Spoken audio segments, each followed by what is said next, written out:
सुबह से शाम हो गई, लोग आते जाते रहे, देखते रहे, मगर कोई खरीदार न मिला। उस घोड़े की असल कीमत 5,000 थी, मगर वक्त गुजरने के साथ उसके चेहरे पर फिक्र बढ़ती जा रही थी। सूरज ढलने लगा, मेले का आखिरी वक्त करीब था। उस आदमी की निगाहें हर आने जाने वाले पर टकी हुई थी। 5,000 है, मगर अगर आप लें तो 2,000 में दे दूंगा। खरीदार चूक गया। उसने गौर से उस आदमी के चेहरे को देखा और पूछा, ये कैसी बात है? चीज की कीमत 5,000 और तुम 2,000 में दे रहे हो? नुकसान में भी बेचने को तैयार हो। ये सुनकर खरीदार कुछ लम्हे खामोश रहा। फिर उसने जेब से पैसे निकाले और उसके हाथ में रख दिए। ये लो, पूरे 5,000 रुपए, और घोड़ा मुझे दे दो। बेचने वाला हैरान रह गया। उसने पैसे देखे, फिर खरीदार को देखा और कहा, भाई मेरी मजबूरी थी, आप तो 2,000 में भी ले सकते थे, मैं खुशी से दे देता, आपने पूरे 5,000 क्यों दिए? खरीदार मुस्कुराया, उसकी आंखों में नरमी थी। उसने जवाब दिया, भाई मेरी भी एक मजबूरी है। वो आदमी हैरान होकर बोला, आपकी क्या मजबूरी? खरीदार ने कहा, मेरे आका ने हमें सिखाया है कि किसी की मजबूरी का फायदा न उठाओ। अगर कोई मुश्किल में हो तो उसकी मदद करो, न कि उसके दुख को अपने फायदे का जरिया बना लो। ये अल्फाज सुनकर बेचने वाले की आंखों से आंसू बहने लगे। उसके दिल से बोझ हल्का हो गया और उसे लगा जैसे उसकी बेटी की शादी ही नहीं बल्कि उसका ईमान भी बच गया।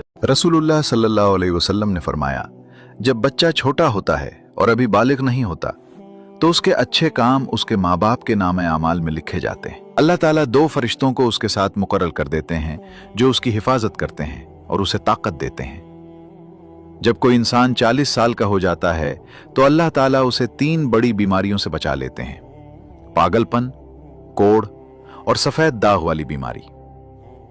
जब इंसान 50 साल का होता है तो अल्लाह ताला उसका हिसाब आसान कर देते हैं। जब 60 साल की उम्र आती है तो अल्लाह ताला उसे तौबा करने और अल्लाह की तरफ लौटने की तौफीक देते हैं।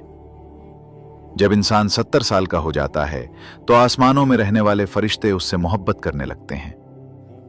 जब इंसान 80 साल का हो जाता है तो अल्लाह ताला उसके अच्छे काम लिखते रहते हैं और उसकी गलतियां माफ कर देते हैं। फिर जब इंसान 90 साल का हो जाता है तो अल्लाह ताला उसके सब पिछले और अगले गुनाह माफ कर देते हैं।